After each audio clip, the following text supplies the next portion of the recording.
Guys, you're looking at a crossing at Nepal and China, and this is the first building in the videos that we started seeing coming out of that disaster area this morning. This is the Chinese checkpoint. Behind you is the valley where the Chishula River comes out and over to the left there. We're going to look at it in motion in just a moment, but what we're going to do is go into deep detail on how all of this started. It turns out, and kind of had a feeling it may change, it wasn't an earthquake that caused it. This caused the earthquake center to register a 5.2. A very large piece of ice fell off a glacier north of here. We'll look at the maps, and I'm going to go into detail. As it hit into the valley below it, it rushed down through the valley behind here, again called the Chishula River. And the images are amazing because you didn't have very long at all between the time this big glacial wall north of here fell off, hit down into the valley, and caused a massive rush of ice, mud, and water. It has devastated the area, guys. Most of the bridges are gone. Many of the hydropower systems are gone. And theirs were a little different than what we see at Meade and Lake Powell. They were more of the run-of-the-river type hydropowers, but they were low to the water and more than likely completely destroyed by mud and silt. We're seeing that with pipelines and all, but let's play this forward. Check this out. We're going to look at it at a couple different speeds. They were running for their life, guys, and not sure what we're seeing there in the right. There's a bottom steel mount because the camera was thrown from the impact. If you look at it from the beginning, there was a satellite dish in that area, but again, I think it was further down. Look at this, guys.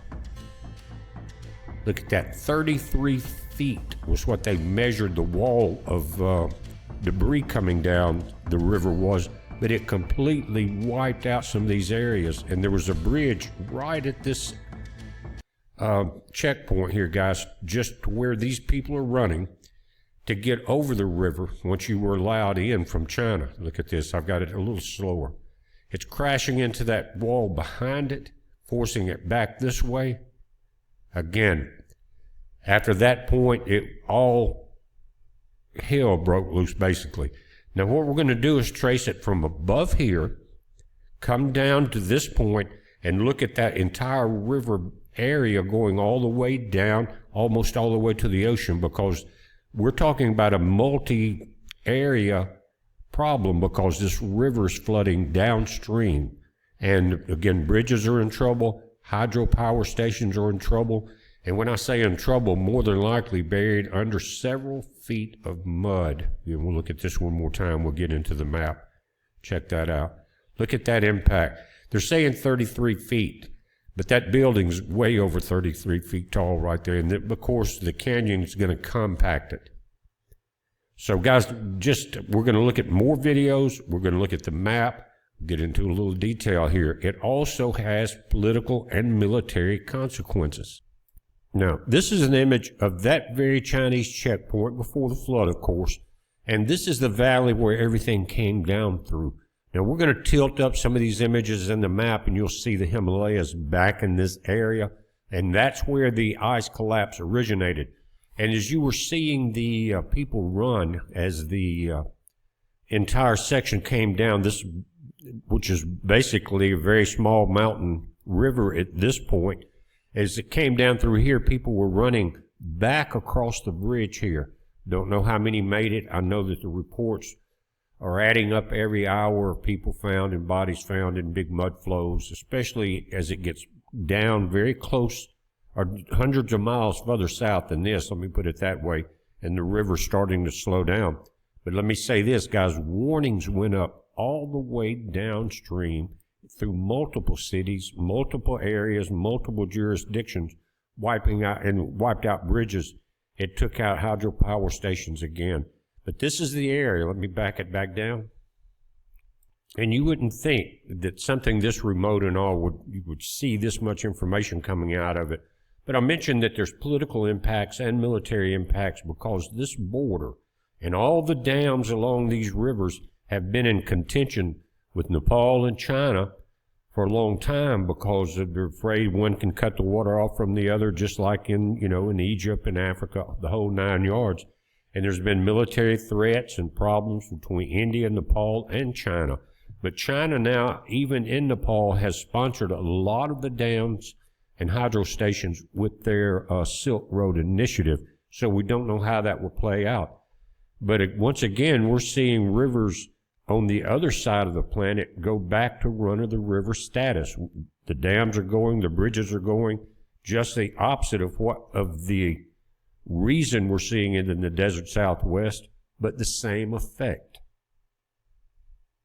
Now, I'm going to use 3D on Google Earth, guys, it helps illustrate what we're talking about. We're far north of that point now, and I've got markers all the way down the river. But the starting point was this glacier right here at the top of this mountain. And what happened, guys, about 2,000 foot of it fell. And when it fell, guys, it would have came down this valley here and down to right here to what's called Town. And that would have been the first village or anything to see the impact, guys. And it rushed from there. And it moves south. But let me again point out something. This area that we're talking about, in the very high elevations, you can see the mountains. But if you follow, and let me change this tilt just a little. Again, here's the point where the glacier broke off. Again, it's hanging. They're concerned now that that front face is broken, and we could see a repeat. Rushes down the valleys, gets to here, and then let's look at where it goes from there. And as I back it out, just notice we're going to be dealing with this green valley. But look at, now that we're getting into the higher elevations, look at the Appalachians. And let me tilt it down. I'll show you something real quick, just to kind of give you reference. Turn this heading. And we're looking all the way across that plain, guys. You're looking at Everest in the background. Back here, see that? So, we're getting to that very edge. And what we're dealing with, 112 degrees down in that valley, melting the ice just like at both poles. Now, something I've noticed, and just on all of the Google Maps, guys, you got certain areas of this that were photographed back in January of this year, some in May of this year. And sections of the river in January you had pretty good melt coming through there. But some of the ones in May of this year that would go through this river was bone dry in long sections. But it, again, would go from the top of the mountain here down to the first village. And let's take a look at some of these locations. Check this out. This is the checkpoint. See this? Everything came from this way, washed over everything, crashed into this side. And I just don't know how many people made it across the bridge right there. And that was the convergence. You had, I'm not sure how much input came from this side or if it was even affected because it appeared to, but it appeared to surround the checkpoint, but it could have been from this section being so tall, bouncing off this part of the cliff and coming around it. Now, if we go further south, guys, you can see exactly what we're dealing with. You get on down through the mountains, starting to come out of the higher elevations. It drops very quickly, by the way. We are in the Himalayas. And you start to see places like these residential areas. You're going to see power plants, hydropower plants, complete solar fields where you get enough area for that. And all of this was washed over. Let me back it out. Then here is an area. This is one of the hydro systems right here. It's called the Upper Trishula 3A HPP Headworks. Guys, you're talking about 33 feet of mud came through here. It would have instantly ruined they didn't have time to do anything. It would have ruined all of the turbines, everything else. And just continuing on that southern journey here, guys, we've got this power plant here. And what it's done is, if you notice, I mentioned that in May, let me move this just a little bit, the attribution date was January 20th, 2026. And there was a little bit of water here. But what it was happening, it was being pulled into the hydropower systems and released here. and we start to see the water go back up. But now all of this is in mud 30 feet deep. Now, if we come just down around the river curve, guys, we get right here. It's called this hub station, or the Tashiro 3B. Look at this. Look at the size of it. Way too close to the water, so they lost all of this too. Look at that. And this agricultural sections, guys, it's in the entire length of the river, where you get an open plain area like this. And it, again, years from now, when they recover, the soil may be richer. That's how it works sometimes, but it looks like they're doing pretty good here. But you've got that, I guess it's like the Rocky Mountains, that snow mount coming out of the mountains. And it just continues down. Let's got a couple points here, Mark. All of the bridges, you're going to look at some of the video here in a moment, and you'll see some of these very bridges not only tearing loose, but going downstream and taking out others with them. And let's see what we got here. Here's some of the walkway that we saw, guys. And this is the only way these folks get around and get from one side of the river to the other in normal conditions.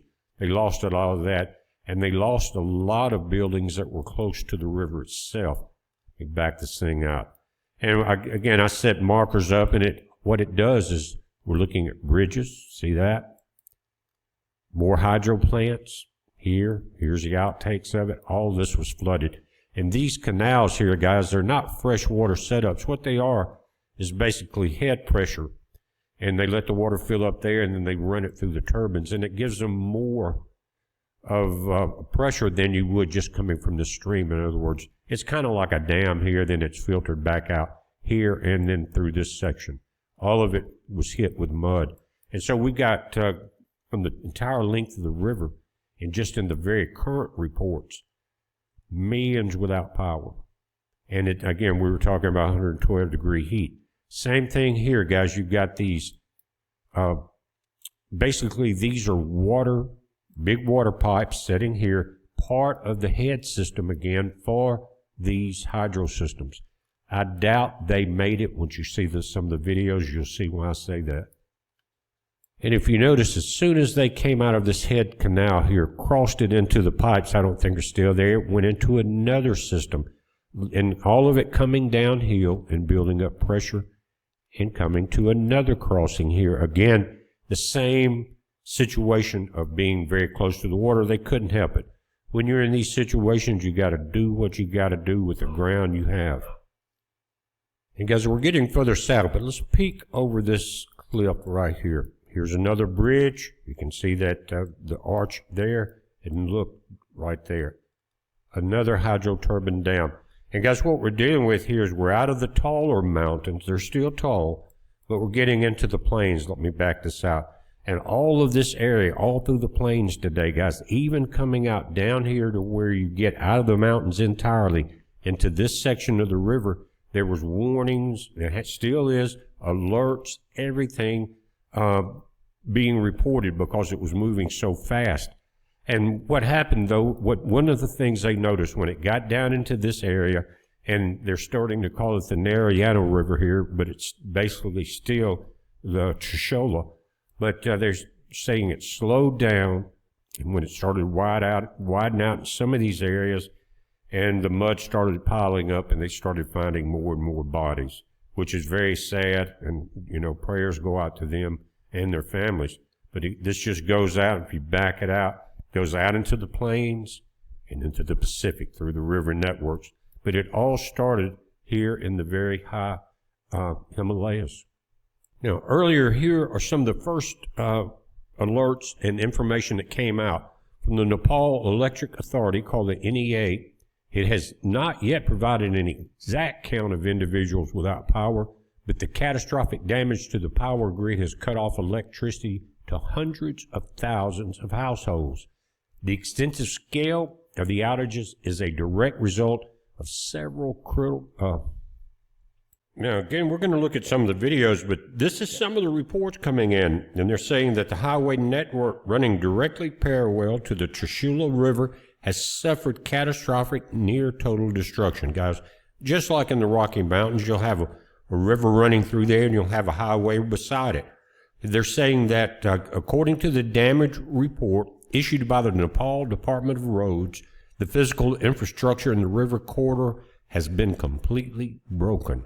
The bridges and the roads, guys, over 40 kilometers or 25 miles of highway sections have been completely torn out, buried by mudslides, or entirely washed away into the river channel. And you'll see this in the videos, and just as I was pointing out on the map, that at least 19 motorable highway bridges along the main of the Bokatkosia-Trishula corridor have been shattered, torn from their rock anchors, and completely submerged. 19 bridges, guys. Millions of people. That's the bridge. You got the highways, the bridges, the solar farms. Guys, I noticed there were several solar farms in some of the flat areas there that were very large. They would be gone.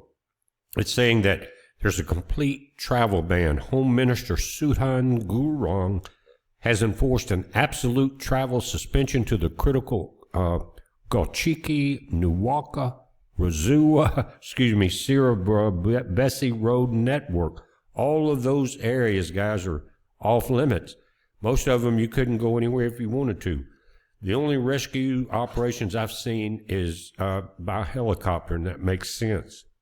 You'll see in the videos where some of the water was pushing up the sides of the hill over these huge transmission line towers, and they're saying that the massive Chilam 220 kilovolt hub transmission line was forced into an immediate emergency shutdown after the raging waters partially destabilized and heavily damaged its mountain tower foundations, causing them to visibly shudder on video. You'll see it, the lines were waving like waves on there. High voltage connections across the region have experienced total failure, including the Sumadrata, the Trishula 132 kilovolt, the Chilam Trishula 66 kilovolt, and the Bahalu 66 kilovolt links, guys. All their power. The structural damage has completely severed over 354 megawatts of electricity generation from the national power grid, according to Makula Kabar.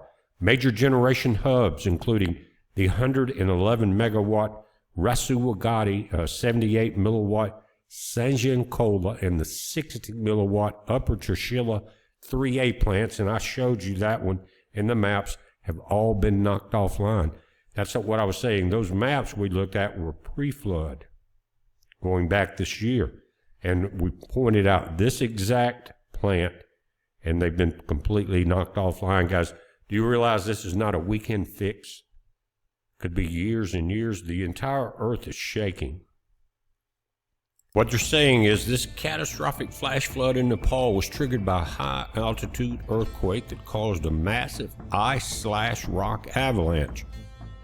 This avalanche crashed down thousands of feet, pulverizing a glacier and creating an enormous landslide. The resulting debris temporarily blocked the Boti Koshi River and its tributary, the Linde Kola, near the Nepal-China border. When this natural dam suddenly burst, it released a sudden destructive torrent of water downstream into Nepal's Rashua district. Now guys, as we take a look at this, you'll see the various bridges, the hydropower sections, and all that go down. Check this out. It's a complete catastrophe. Looks like something from the 2012 movie, which was in the Himalayan mountains, if I'm not mistaken. But you're dealing with Nepal. And guys, you've got, again, I talked about geopolitical problems all through the area, because one of the things is the intrusion of China into the affairs, building the dams and things like that. And they dispute whether or not that they should be able to block the water that goes downstream. In other words, one nation is not happy if the nation above it does that. Again, check these images out. And so we're seeing, again, the end of a lot of conflict in a certain way. Once everything goes back to run of the river, like we're going to see in Colorado, how will that change the geopolitical situation? It's been very tense. We've almost seen wars between India, Nepal, and those other nations all over a lot of these very problems here. But this, guys, was, again, in May, a almost a dry river. And all of this came from way up north, where I was showing you at the base of the very high Himalayan mountains. And all of this happened this morning. And guys, again, so many people have been displaced, millions and millions. Look at this coming down this valley. Now, notice the trembling of the wires as it starts to hit these big power stations and the towers themselves. A lot of that's gone now. If the cables made it up above this area, then the stations and the transfer stations and transformers did not. But here you can see again the impact is just increasing in waves. And here definitely you could see the different impacts on the cable lines itself. Look at this. Incredible. So we're dealing with the probable mass migration of a lot of people. Another worldwide scenario, just like we may see in the desert Southwest. Incredible images. Look at this. Some of these are 3 or 4 story buildings.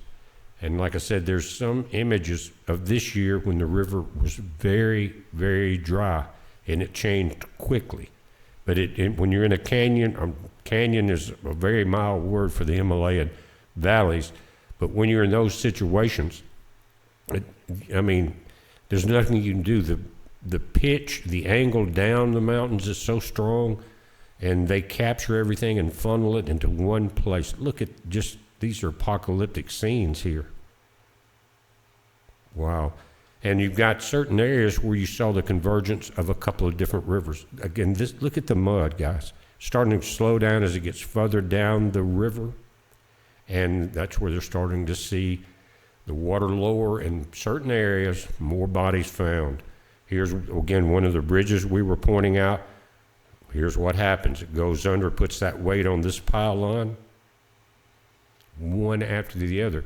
Nature's going to take back all of this man-made crap that's creating diversion, wiping out natural resources, period. The earth is changing. There's nothing we can do about it. Again, this is one of the bridges. We saw this in the earlier video. Just let it play through here. Again, the water was already up coming in. You notice the bridge, the facade off the buildings falling. Then this bridge completely gets wiped out. And here is an image of the guy. Remember I said there was a picture once that bridge left of someone standing there? And this looks like the convergence of, maybe this was an island in the middle of the Trishula River. I saw some of those, but look at this. You had the main wave, now you got a debris pile. That's gonna crush everything else that is not covered in mud. And they're worried about this being a repeat because just as we've talked about the glaciers collapsing, even in the Antarctic, and if that front wall collapses, then the rest, here again, look at the power lines shaking on a different angle. Look at that. Anyway, and yeah, the roads definitely going, people climbing up. But again, as we saw in the Antarctic, you lose that front face of a glacier, then it creates, it's like popping the cork, and a lot more can come down. Nature's rebalancing everything. They took over the river with the dams, with the hydropower situation, and really they didn't really have a choice on overpopulation, but it happened. And this is the only type rescue that you can get in there at this point, because what they say, 25 miles of highway is gone, all the 16 bridges, most of the hydropower plants are gone. But again, God bless these people. They are going through it right now. Look at this. Just a little bit of rescue, dealing with mud helicopters and muddy ropes. It's a pretty tiring job, isn't it? What can they do? I'm going to look at this. Debris field after debris field, bridges, cars, God knows what's in this wash. And you can tell, guys, again, it goes up, it goes down, and this is one of those waterline pipeway walk across sections right there. And look at it, it's gone. Their infrastructure is completely wiped out. Now, you think it's bad in the desert Southwest? That's just the loss of infrastructure. This is the destruction of it. And again, these walk bridges and things was sometimes for miles the only way to cross it. Look at this. There comes 2 bridges. See there and there? Look at how wide, this looks like a section of a bridge right there. Look at that. Wow. Complete devastation, guys. It's hard to imagine that it happens on this scale. But when the world is changing and the times are changing, that's what happens. I want to leave you with a little song from our music channel, maybe a little upbeat here. But guys, we're watching for updates. You watch. It's a heads up. Be safe.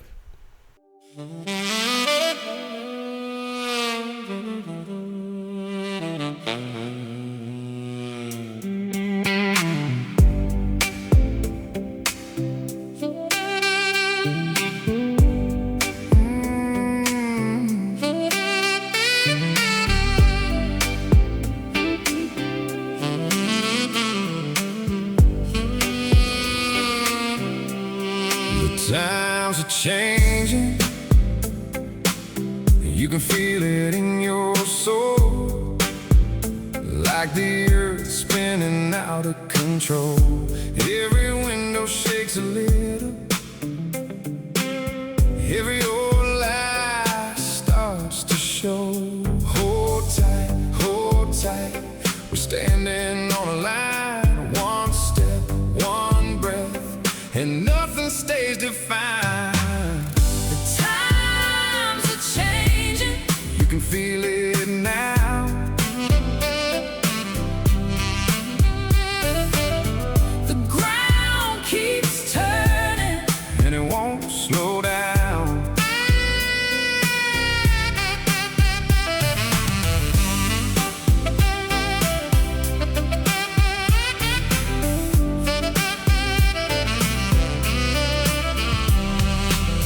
Your hands are worn from waiting,